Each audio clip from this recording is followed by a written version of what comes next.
Hi guys, Ali Pally here. So, oops-a-daisy, where's the Rolex gone?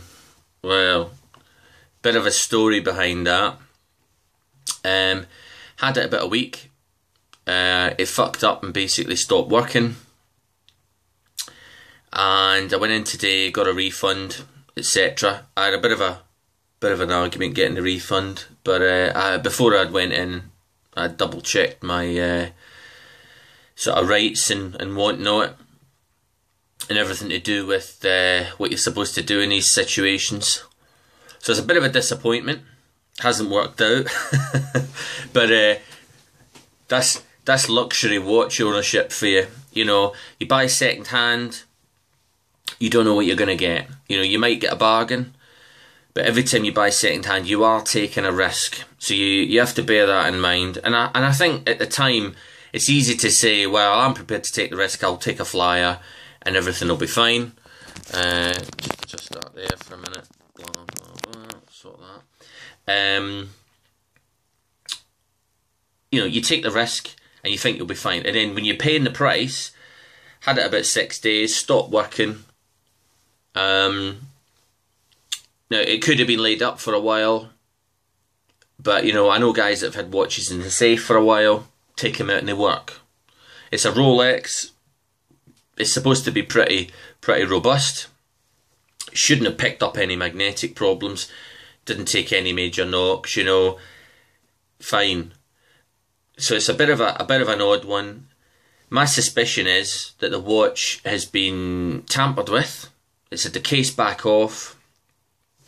With the original owner, the lugs looked like they had a little bit of rubbage on them, and it looks like it's been put in a jig, you know, several times and given a bit of a push, and it's been popped off, regulated umpteen times, and in the process of doing that, it's either dried out the lube, some you know, old Tom Cobley's been fucking with the watch and doesn't know what they're doing.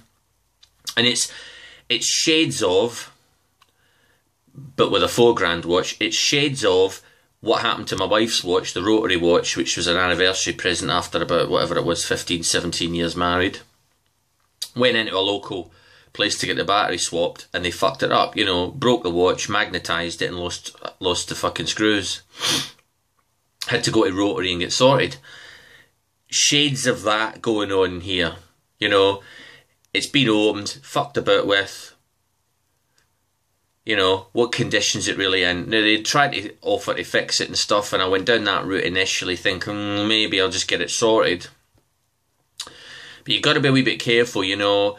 In the UK, you've got up to 28 days. You can go back after that, but the first 28 days is quite key. You've got to go in within the first week or two and go bang, failure, refund, end of. If you do that, you know, you may get your money back, and, you know, depending on how much arguing and stuff goes on. But don't leave it too long, is the moral of the story. I had no buyer's remorse. You know, I love the Rolex. It's a great watch. The metal strap was really comfy, you know. And I think if it had worked for me, it could have become my everyday beater. But it was not to be. I did consider, you know, send it off to Rolex and that, or whatever, get it maybe done right. This is costing me money and time, you know, and at the end of the day, the refund was my ultimate veto, really. You know, I didn't want to take a watch that had to be repaired in order to be made working initially. It's one thing to buy it, run it for a long time, 5 years, and then go, oh, it's a little bit out of COSC, I'll flip it back to Rolex, get it sorted, and everything's tickety-boo. It wasn't that situation. It's a situation where you're a weekend, 6 days in, and you've got pain, you're out money, broken watch, inconvenience, hassle, concern, lost sleep. So, not sorry that it's gone, you know, not sorry that it's gone, because at the end of the day it was a headache, and luxury watch ownership, you know, you have to accept that sometimes they need, well, not sometimes, but they need servicing. You know, they sometimes need repair.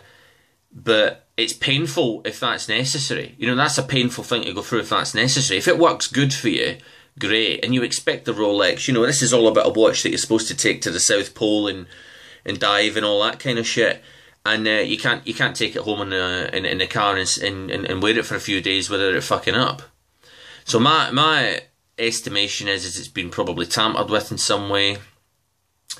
If they had fixed it, even free of charge, I'm still taking the risk. That's $4 tied up. You know, I wouldn't go to a bank, hand in a bullion bar, and then come along 6 months later and say, "Hey Joe, can I have my fucking bullion bar back?" And the 15-year-old lad behind the counter goes, "Oh, I don't know where it's gone. It's gone missing in the vault." You know, you'd be pulling him over the counter with your fist and strangling him and whatever. You're not going to put up with that. This is a high value item. You know, it's supposed to be worth this amount. If it stays in good condition, as near as damn it that amount within a given time period, you still expect it to be worth. You know, a broken watch would have been worth fuck all. You know, I didn't want to end up 6 months down the line, oh, it stopped again, shit, problem watch. You know, I don't need the headache. I've got enough problems as it is in life. You know, between cars and houses and kitchens and everything else. You know, there's too much going on in life to have to suffer that pain when I could just not suffer the pain. So that's luxury watch ownership for you. Little bit sorry that the Rolex has gone slightly. But every time I look at a Rolex, I think that's a problem. That's a problem there, potentially. You know, that's something that could be sitting in a shop window for years. It could be new, but old stock. So in other words, in a warehouse for a year, in a window for a year. Well, that means that watch has been sitting around for 2 years, not worn. You know, the whole point of these fucking automatics is you buy it, you put it on your watch, you know, on your wrist. You're part of the equation. You know, keeping it moving is a good thing. But I don't think that was the be-all and end-all with that watch. I think it was a problem watch. And on that note, I mean, this CW C8, it's an amazing watch. You know, it's within 2 seconds of being spot on. You know, you can't fault that. You know, and it's a case of I wasn't going to trade up for something that was going to be a major headache. 2.5 years I've had that. 2.5 years from Chris Ward, never a problem. Fucking amazing watch. You know, and I think now, having been bitten by the used luxury watch setup, I'm quite happy to stick with that. You know, quite happy, quite content. You know, it wasn't a case of buyer's remorse. I wanted to hang on to it if I could have, but it would have been a mistake and a real risk. You know, to be sitting there on something that's worth that amount of money and not working. So there you go. That's the roller coaster ride that is luxury watch ownership. But I'm pretty sure it was tampered with. You know, I think the marks on the lugs and that, it's a sign that it's been abused, not by the owner, because an owner wouldn't do that themselves by just through normal wear. That's gone into old Tom Cobley, you know, never heard of them, jewellers that probably could service it, but you know, is maybe a bit uncareful, a bit risky. You know, certainly with the rotary, I had that with a rotary with a wife. You know, and I couldn't. I mean, that's bad enough on a 200 or 300 quid watch. You know, that's an engagement, you know, an anniversary present. You could. It was frustrating then on something less than a tenth of the value. So something on that kind of mark, you don't expect to be going through that amount of pain. So it's goodbye Rolex for the time being. I hope you found it interesting. I think the moral of the story is when you buy used, you save money. Good.